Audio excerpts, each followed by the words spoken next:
There are insults that can be forgiven, words that sting, actions that anger, provocations that fuel competition.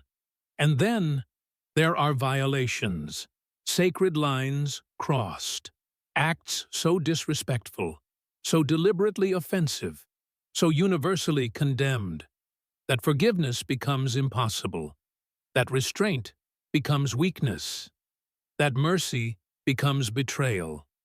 This is the story of one of those moments when a white boxer, in front of thousands, committed an act so unforgivable that Bruce Lee, a man famous for control, a warrior known for discipline, a philosopher who preached restraint, did something he had never done before in his entire career, in all his years of fighting, for the first and only time in his life. Bruce Lee entered a ring with the intent to kill, not to defeat, not to win, not to prove superiority, to kill. And everyone who was there, everyone who witnessed what happened, agrees on one thing: if that fight had not been stopped, if officials had not intervened, if Bruce had been allowed to finish, the boxer would have died in that ring that night, and Bruce would not have stopped himself. Hong Kong, 1970. The height of colonial tension, British rule, Chinese resentment, East versus West. Not just politically, but culturally, spiritually. The feeling among Chinese people: we are second-class citizens in our own city. The British, the whites, they look down on us, treat us as inferior, mock our culture, dismiss our traditions, call us weak, call us lesser, and we are tired of it. Into this powder keg arrives a boxer, American, though some say British. Reports differ. What does not differ, what everyone agrees on, is that he is white, large, arrogant, and openly racist. His name is not important. What matters is what he represents: colonial superiority, white dominance, Western arrogance. He comes to Hong Kong not to compete respectfully, but to conquer, to humiliate, to prove that Western boxing, that white power, is superior to Chinese martial arts, superior to Asian culture, superior to everything the Chinese hold sacred. He fights 3 Chinese fighters, wins all 3, brutally, not with skill, with size, with power, with violence, knocking out men who weigh 40 pounds less, men who trained their entire lives, men who represent their community, their culture, their people. And after each victory, he mocks, he taunts, he insults, not just his opponents, but the entire Chinese community, the entire Chinese culture, every Chinese person watching. The Chinese martial arts community is humiliated, angry, but powerless. This boxer, he is 6'3", 230 pounds, a heavyweight. Most Chinese martial artists, 5'7", 5'8", 150 pounds maximum. The size difference is massive, unfair, impossible to overcome, or so everyone thinks. Then someone mentions Bruce Lee. Bruce is in Hong Kong, teaching, training, building his reputation. Still young, only 30 years old, but already legendary in martial arts circles, already known for speed, for power, for technique that transcends size. Could Bruce, could anyone, stop this boxer? Could someone, Anyone. Defend Chinese honor? The challenge is issued through traditional channels, through the martial arts community. Bruce Lee versus this white heavyweight boxer in a ring, with rules, under lights, in front of the entire city. The boxer accepts immediately, eagerly. He has heard of Bruce Lee, has seen the movies, thinks it is all. Choreography, wire work, camera tricks, movie magic. He thinks Bruce, like the other Chinese fighters, will be easy. Another humiliation, another victory, another chance to mock Asian culture. Bruce accepts, but reluctantly. Not because he fears losing. Bruce never fears losing, but because he knows. This is not about sport. This is about race, about culture, about colonial oppression, about generations of humiliation. This fight, whatever happens, will have consequences. Beyond the ring, beyond sport. This is politics. This is history. This is every Chinese person's dignity, riding on his shoulders. The night arrives. The arena is packed. 2,000 people, maybe more. 90% Chinese, 10% British and American expats. The Chinese section, silent, tense, hoping, praying. Please let Bruce win. Let someone, finally, defend our honor. Let someone show that we are not weak, that our culture is not inferior, that we deserve respect.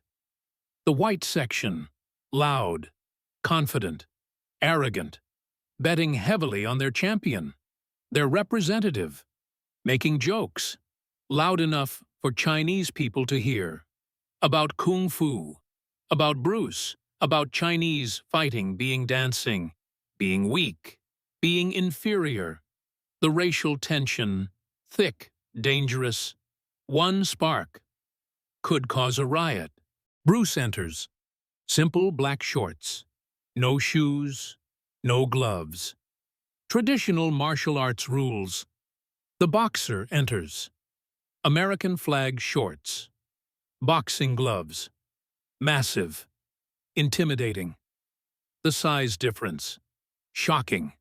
The boxer looks twice Bruce's size, weighs 90 pounds more, has 6 inches height advantage, 6 inches reach advantage, looks like a giant.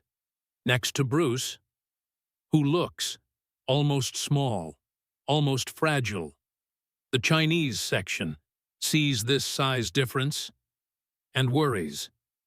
Can Bruce really overcome this? The referee gives instructions, basic rules. No biting, no groin strikes, no eye gouging. Everything else allowed. This is not Olympic boxing. This is real fighting. The boxer, during instructions, stares at Bruce, trying to intimidate. Bruce stares back, calm, focused. Not intimidated, not impressed, just ready. The first round begins. The boxer, confident, approaches aggressively, throws heavy punches. Bruce slips, dodges, makes the boxer miss over and over. The boxer, growing frustrated, swinging harder, missing wider. Bruce, not engaging yet. Studying, learning, reading. The Chinese crowd, starting to cheer.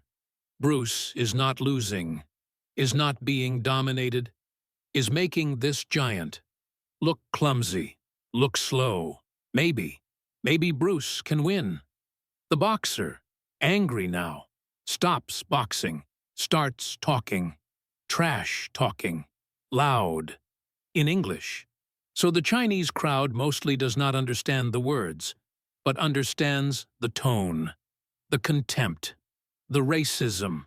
He is mocking Bruce, mocking Chinese martial arts, mocking kung fu, calling it dancing, calling it fake, calling it inferior. Bruce does not respond, does not engage, just keeps fighting, slipping punches, landing quick strikes, not power shots, just point scoring, waiting for the right moment. The round ends. Bruce returns to his corner. The Chinese crowd, encouraged. Bruce is winning on points, is faster, is smarter. Maybe. This will be okay. Between rounds, the boxer does something strange. He walks to the ring post, where someone has draped the Chinese flag, red, with 5 stars, the flag of the People's Republic, but also the symbol of Chinese people, of Chinese culture, of Chinese identity. That flag represents every Chinese person watching. The boxer grabs the flag. The crowd goes silent. What is he doing? He holds it up for everyone to see. Then, deliberately, intentionally, with full awareness of what he is doing, he throws it on the canvas, on the ring floor, and steps on it with his boot, grinds his heel into the flag, into the symbol of an entire people. The arena explodes, not with sound, but with something worse. Silence. Shocked, horrified, disbelieving silence. Did that just happen? Did a white man just desecrate the Chinese flag in front of 2,000 Chinese people? In Hong Kong? In China? Then the sound comes. Not cheering, not booing. Something primal, something ancient, something dangerous. A collective roar of rage, of violation, of enough. The Chinese crowd, on their feet, screaming, some trying to climb into the ring, security struggling to hold them back. This is no longer sport. This is war. Bruce, in his corner, sees this, sees the flag on the ground under the boxer's boot, sees his people, his culture, his identity being trampled, and something that has never happened before in all his years of training, of discipline, of meditation, of philosophical study. Something breaks. His cornermen see it, see Bruce's face transform, the calm, the control, the discipline, gone, replaced by something they have never seen. In Bruce, or anyone, his eyes change. Not angry eyes, worse, dead eyes, cold eyes, killer's eyes. His jaw sets, his hands clench, not into fists for fighting, into hands for killing. One cornerman, an old master, who has known Bruce for years, grabs Bruce's shoulder, tries to speak. Bruce turns his head, looks at the master, and the master steps back, releases Bruce's shoulder, because what he sees in Bruce's eyes terrifies him. This is not the Bruce Lee he knows. This is not a martial artist. This is not a competitor. This is a killer about to kill. The bell for round 2 rings. Bruce stands, the referee, trying to restore order, trying to remove the flag. The boxer, still standing on it, smirking, proud of his provocation, thinking he has angered Bruce, made him emotional, made him sloppy, thinking. An angry fighter is a defeated fighter. He is wrong. Bruce walks to center ring. The referee, still trying to restore order. Bruce ignores him, walks straight. To the boxer. The boxer sees Bruce coming, raises his gloves, ready to fight, ready for an emotional, sloppy, angry attack. What happens next? Witnesses disagree on many things, but agree on this. Bruce Lee attacked with a speed, with a violence, with an intent that no one had ever seen from him or anyone. Not martial arts, not sport, not competition. Assassination, execution, murder, in technical form. Bruce's first strike, a punch to the throat, full power, designed to crush the windpipe, to kill. The boxer did not see it coming, could not block, could not defend, took the full strike to the throat, stumbled back, gasping, choking. Bruce did not wait, did not pause, did not give recovery time, followed immediately, with an elbow to the temple, full force, designed to fracture skull, to cause brain hemorrhage, to kill. The boxer's head snapped sideways, blood from his ear. Immediate. He was in serious danger. The crowd, the Chinese crowd, went insane, not cheering, screaming, for blood, for death, for justice, for revenge. Centuries of colonial humiliation, decades of racism, years of being called inferior, all released in that moment, screaming for Bruce, to finish him, to kill him, to make him pay. Bruce intended to. His next strike, a knee to the ribs, broke 3. Everyone heard them crack.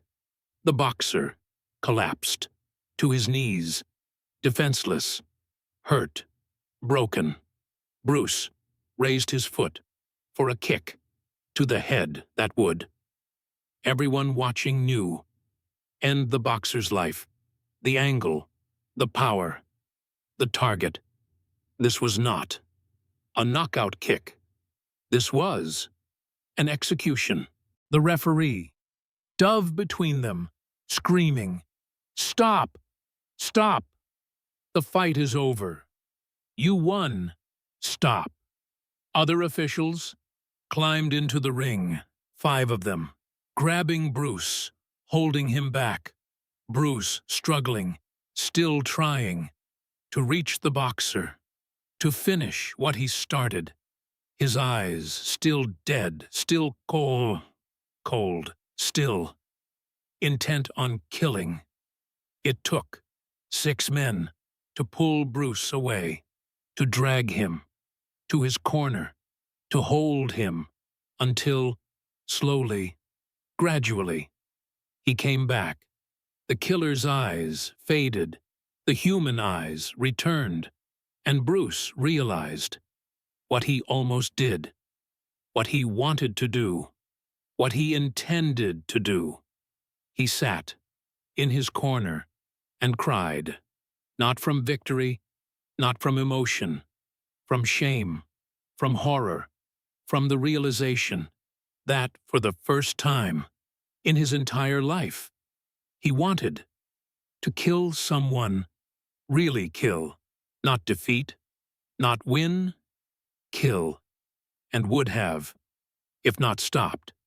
The boxer was carried out on a stretcher, fractured skull, broken ribs, crushed windpipe, ruptured eardrum, 2 months in hospital, career over, life permanently changed, lucky to be alive. The flag was retrieved from the canvas, cleaned, folded, presented to Bruce, who held it, and cried, because he almost dishonored it by becoming a murderer, by letting rage control discipline, by becoming what he fought against, violence without restraint, years later. When asked about this fight, Bruce would only say, "I am ashamed, not of fighting, not of winning, of what I wanted to do, of what I would have done. The boxer crossed a line that cannot be crossed. The flag represents my people, my culture, my family, every Chinese person watching. He did not just insult me, he insulted everyone, everything I hold sacred. And for the first time in my life, I wanted to kill. But that," Bruce would say, "is not martial arts. That is not discipline. That is not philosophy. That is not the way." And I almost forgot the way because of a flag, because of an insult, because for one moment I forgot that being Chinese, being strong, being honorable, means controlling the violence, not releasing it. The boxer stepped on a flag, but I almost stepped on my own principles, and that is the real fight, not in the ring, but in ourselves, between what we want to do and what we should do.